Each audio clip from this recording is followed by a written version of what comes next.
है मुस्तफ़ा ने इस्लाम के लिए, इस्लाम की आबियारी के लिए बड़ी दुश्वारियां उठाई हैं। अल्लाह के रसूल ने पत्थरों को खाया है, अल्लाह के रसूल ने पूरा पूरा दिन तबलीग की है, लेकिन हम एसीओ में रहकर, एयर कंडीशन में रहकर, गर्म बिस्तरों में रहकर हम उस अल्लाह और रसूल के फरामीन को भुलाते चले जा रहे हैं। इस्लाम का इब्तिदाई दौर है, एक खातून है, बाप का इंतकाल हो गया है, छोटा सा बच्चा है, जब 12 और 13 साल की उम्र को पहुंचता है तो माँ की बारगाह में अर्ज़ा पेश किया, माँ तेरे जिस्म पर जो लिबास है ये जगह जगह से फटा हुआ है, माँ इस लिबास को ना पहना कर, माँ तू दूसरा लिबास पहन ले, माँ ये फटा पुराना लिबास मुझसे देखा नहीं जाता।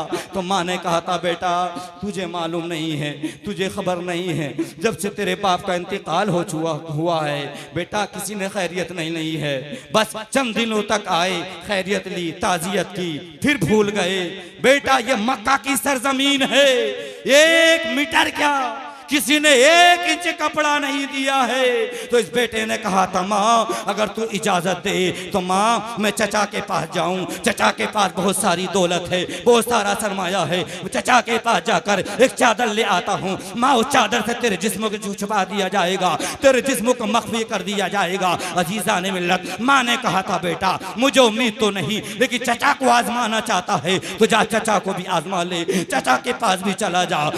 अब ये बेटा ये बच्चा दौड़ता हुआ चचा के पास पहुंचा, जाने के बाद दरवाजे पर दस्तक दी, अंदर से आवाज आई, मंदकल बाब। अर्ज किया, चचा मैं आपके भाई का बेटा हूँ, आपका भतीजा हूँ और आपके दरवाजे पर आज आया नहीं हूँ, मेरी मजबूरी आपके दरवाजे पर ले आई है। चचा मुझे एक चादर चाहिए, एक लिबास चाहिए, कपड़ा चाहिए। उस चादर से माँ का जिस्म छुपाऊंगा, माँ का जिस्म जगह, माँ के जिस्म पर जो कपड़ा वो जगह जगह से फटा हुआ है, सुराख है, माँ का जिस्म नुमाया हो रहा है। मेरी गैरत जाग उठी है चचा, इसलिए आपकी बारगाह में आया हूँ, एक चादर चाहिए। तो इस चचा ने भतीजे को धक्का दिया था और ये भतीजा दूर जाकर के गिरा था। जब दूर जाकर के गिरा, ये बच्चा रो रहा है, आंखों से आंसू टपक रहे हैं, बड़ी उम्मीद है, तमन्नाएं, आरज़ू लेकर चचा की बारगाह में गया था, लेकिन चचा ने धक्का दिया, दूर जाकर के गिरा, उठा, चलना चाह रहा था, दौड़ना चाह रहा था। इतने में मेरे आका के गुलाम मिल गए, जिस मुस्तफा के बारे में बरेली के इमाम ने कलम उठाया तो यूं कहा, सरवर कहूं के मालिको मौला कहूं तुझे, सरवर कहूं के मालिको मौला कहूं तुझे, बागे खलील का गुले ज़ेबा कहूं तुझे, तेरे तो वस्फ़ ऐबे तनाई से है बरी, तेरे तो वस्फ़ ऐबे तनाई से है बरी। हैरान हूँ मेरे शाह, मैं क्या क्या कहूँ तुझे, लेकिन रज़ा ने ख़त्मे सुखल पे कर दिया, खालिक का बंदा खल्क का आका कहूँ तुझे। मेरे आका के गुलाम ने इशारा फरमाया, बेटा तू रो क्यों रहा है, तेरी आंखों से आंसू कैसे टपक रहे हैं। कहा मैं रो रहा हूं, रोने दिया जाए, मैं आंसू बहा रहा हूं, आंसू बहाने दिए जाए। लोग दूसरों का दुख देखकर खुश होती है, आज मैं रो रहा हूं, रोने दिया जाए, आंसू बहा रहा हूं, बहाने दिए जाए। आका के गुलाम ने इरशाद फरमाया, बेटा मैं दूसरों का दुख देखकर हंसने वाला नहीं हूँ, बल्कि दूसरों के गम में शरीक होने वाला हूँ। बेटा मुझे परेशानी तो बता, उलझन क्या है, टेंशन क्या है। तो इस बच्चे ने कहा था, माँ के जिस्म पर फटा पुराना लिबास देखकर मेरी मजबूरी चचा के दरवाजे पर ले गई। वो चचा ने धक्का दिया, एक चादर न दी। तो आका के गुलाम ने इरशाद फरमाया, आज मैं तुझे कैसे सखी का पता ना बताऊं, जिसके ताल्लुक से कुरान में सूरह वक़्क़ा में है, वह मस्साइल फला तनहर, ऐ महबूब आपकी बारगाह में कोई सुवारी आए तो खाली हाथ ना जाए। इरशाद फरमाया, बेटा जा तुम मुस्तफ़ा की बारगाह में चला जा, वो एक चादर नहीं तुझे चंद चादरें अता फरमा सकते हैं। कहा नहीं जाऊंगा। उनका पता क्या है, एड्रेस क्या है कि वो मक्का में मिलेंगे, हरम शरीफ में बैठे हैं। नहीं जाऊंगा, पहले माँ की बारगाह में जाऊंगा, माँ इजाजत देगी तो जाऊंगा। अजीजान मिल्लत, लेकिन ये माँ का फरमा बरदार था, नाफरमान नहीं था। आज माँ हमें पाने के लिए, हमें परवान चढ़ाने के लिए कितनी मशक्कतें दुश्वारियां उठाती है। तेरे मेरे घर पहुंचकर बर्तनों को मांजती है, साफ सुथराई करती है, फिर हमें परवान चढ़ाती है, और फिर 9 महीने यही माँ हमें पेट में रखती है, और 9 महीने के बाद जब हमारी पैदाइश हो जाती है तो फिर यही माँ 2 साल मुसलसल खूने जिगर की शक्ल में हमें दूध पिलाती है। बचपन से लेकर जवानी तक ये माँ खिलाती है, पिलाती है, परवान चढ़ाती है, तालीम और ताल्लुम और हमें इल्म दीन सिखाती है। कितने ऐसे मराहिल और ऐसे मुश्किलात का सामना ये माँ करती है, सिर्फ इसलिए बुढ़ापे का सहारा बन जाए। बुढ़ापे में चंद टुकड़े रोटी के मुझे दे दे, मेरा ख्याल रखे। बच्चा फौरन दौड़ता हुआ माँ की बारगाह में कहा गया, लेकिन बच्चा है होठों से मुस्कुरा रहा था और आंखों से आंसू टपक रहे थे। माँ ने इस मंजर को देखा, बेटा चचा से चादर ले आया। अर्ज किया, माँ चचा ने तो चादर नहीं दी है, लेकिन एक ऐसे सखी का पता लग गया है, सुना जाता है उसकी बारगाह से कोई खल याद जाता नहीं है। अरे बेटा उसका नाम क्या है, रहते कहाँ है? माँ उसका नाम मोहम्मद है, हरम शरीफ में रहते हैं। अरे बेटा उसके पास मत जाना, बेटा वो जादूगर है। अरे बेटा ये तो बता तू रो क्यों रहा है, तेरे रो क्यों रहा है, आंखों कैसे टपक रहे हैं, और तेरे लबों पर मुस्कुराहट की कली कैसे खिल रही है।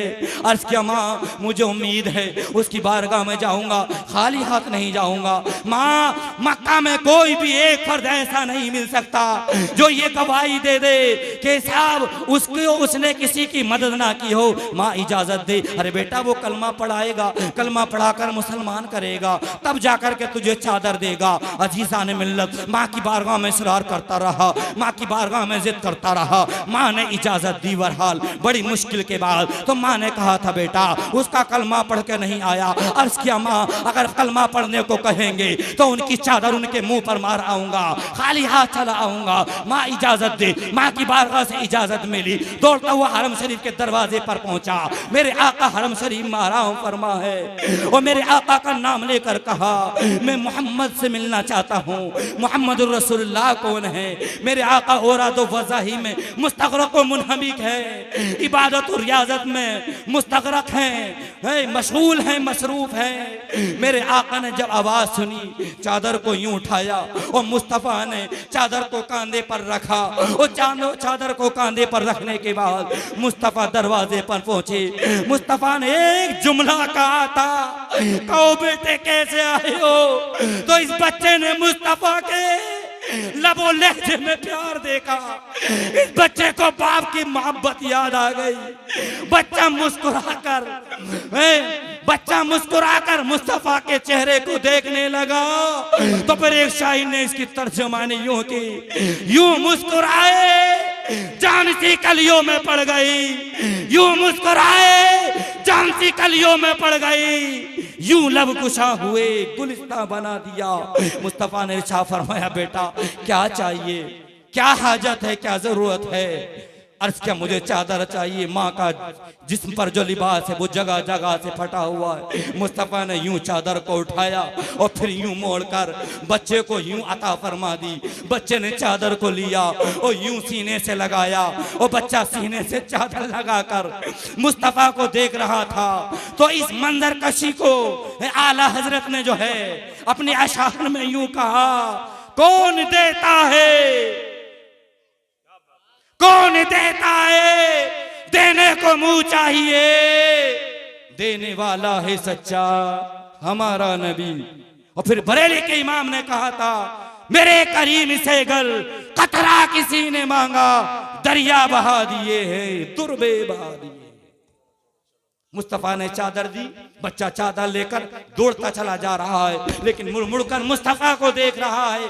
दौड़ता हुआ माँ के घर गया, अजीजा ने मिल्लत चादर को फैलाया और फिर माँ के जिस्म पर डाल दी। माँ का जिस्म छुपा, माँ की दुनिया बदल गई। इरशाद फरमाया, बेटा क्या तू उस मुस्तफ़ा से चादर लेकर के नहीं आया? अर्ज किया, माँ मैं गया था, मैंने चादर को कहा था, लेकिन मैंने पहले ही कह दिया था, मैंने पहले ही कह दिया था कलमा पढ़ने की बात ना करना। अगर कलमा पढ़ने को कहोगे तो मैं चादर तुम्हारे मुंह पर फेंकाऊंगा, तुम्हारे ऊपर डालाऊंगा। अजीजा ने मिल्लत इस्लामिया, माँ के जिस्म पर चादर क्या पहुंची। माँ ने इरशाद फरमाया, बेटा उस मुस्तफ़ा से सिर्फ चादर ले आया है, बेटा उस मुस्तफ़ा का कलमा पढ़ के नहीं आया।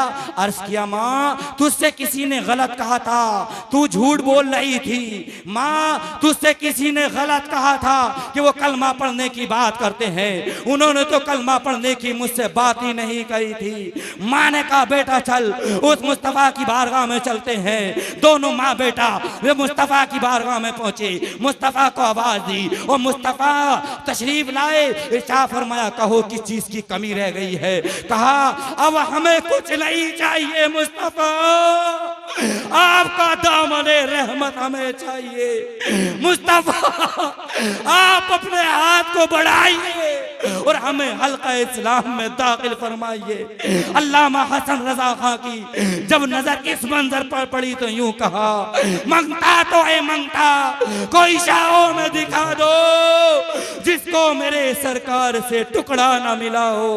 और आकाए फकीरों पे उन्हें प्यार कुछ ऐसा, खुद भीख दे और खुद कहें मंगते का भला हो। अस्तगफिरुल्लाह रब्बी।